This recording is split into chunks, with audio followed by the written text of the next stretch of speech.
Scene 1, Not So Sweet Dreams, Genesis chapter 37, to the tune of the Beverly Hillbillies.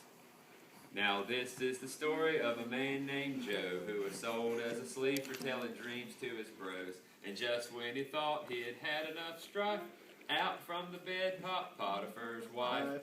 Sex, that is, boss's wife. Big no-no.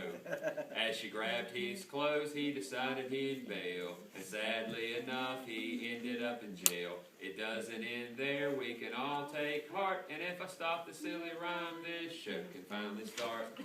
So we have scene 1, Not So Sweet Dreams. Hey boys, it's me again, back with another dream. We can hardly wait! Wait! Wow, that Well, was totally useless. First, we were binding sheaves, and your sheaves bowed to my sheaf. What a bunch of sheaves! Then your stars bowed to my stars. Everybody. Starlight, star bright. My star is shining bright. Everybody. Starlight, star bright. He's out of here tonight. What'd you say, boys? We said our Joe is out of sight. He sure is. That's my boy. Unfortunately for Papa Jake, he was a little hard of hearing and more than a little in denial of his obvious favoritism. So Joe's bros sold Joe to the Ishmaelites who ate up the deal like a bunch of termites. I don't know if that has to do with anything. Termites. And they sold him to a man named Potiphar, which brings us to scene 2 and Joe's encounter with Potiphar's wife. Scene 2, which is titled Not So Safe Sex.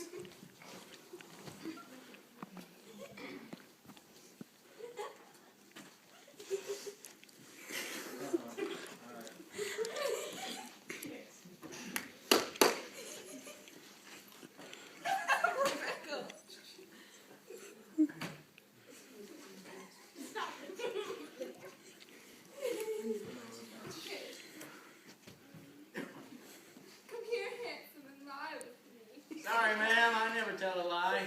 That's not the kind of lying I'm talking about. Oh! Well, I don't do that either. Especially not with the boss's wife. What if I pressure you day after day? Listen, Potiphar's wife. Hey, don't you have a name? I do, but that's not important for anybody to know. I'm just known as Posh for your wife. Poor baby. No, baby. I practice safe sex. What do you say, big boy? How about one for the road? The road? Yes. The bed? No.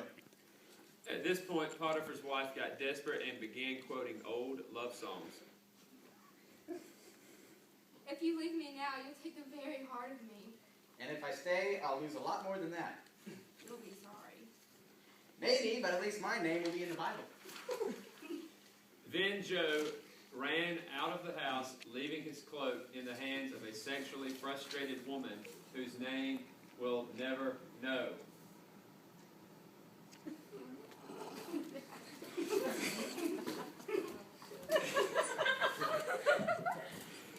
But you know, she actually grabbed him in the Bible, y'all hear that. But alas, by doing the right thing, Joe ended up in the wrong place, which takes us to scene 3, Not So Happy Times. So, I think I busted a button that's over my head. he's still good.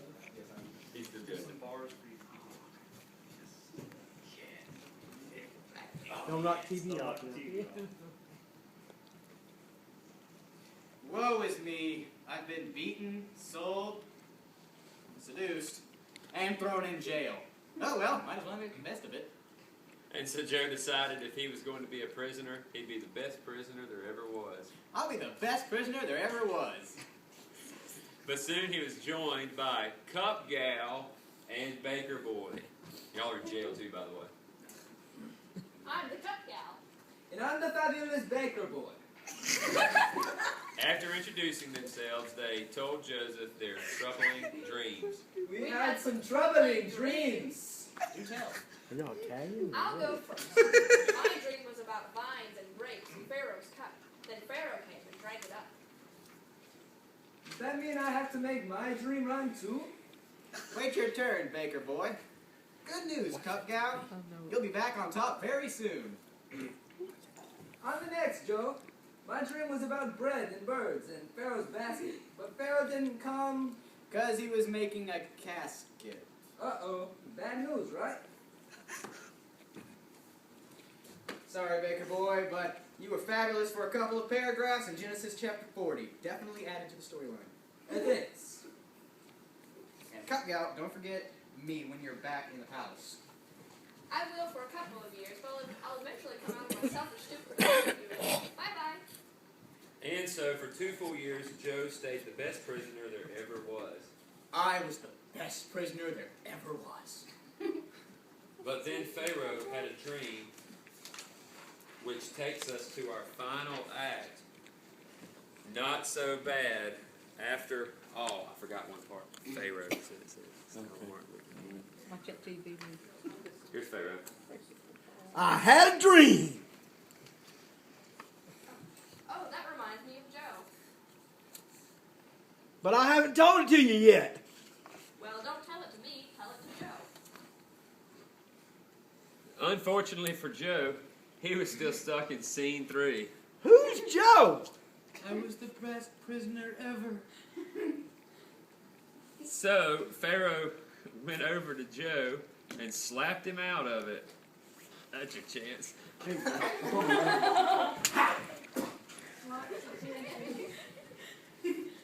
up, boy! I had a dream. There were fat cows, skinny cows, and grains bunched in sevens. To interpret this dream, I'll look to the heaven. God, you're on. And narrator. So it came to pass that Joe interpreted the dream with God's help. Consequently, became head of Pharaoh's palace. And then one day, Joe's brothers showed up there in Egypt. But they had no idea who he was. They just came because they were hungry. Joe's bros. The bros. Time for y'all to go. Please, sir. Wait, Big no. cup of Joe. Ding dong. Greetings, boys. Okay, you're no longer Joe. Please, sir. Can you spare some food? He had no idea who I am. We have no idea who he is. Joe had every right to let him starve, but he thought over his life and realized that through all the bad, God intended it for good, so he made himself known to them and said, It's me, guys. You know, the sheaves, the stars. Remember that crazy dream? Uh-oh. Don't be afraid. I won't treat you the way you treated me. And because of that, my story will take up 10 chapters in Genesis. While your story will be squeezed into 2. So let's have a group hug and sing, We Are One in the Bond of Love. Whoa. And it came to pass, the drama was over, but the real story lives on and on. Let's give a big hand to all of our players and even a bigger hand to God. Yay! All right. Good job.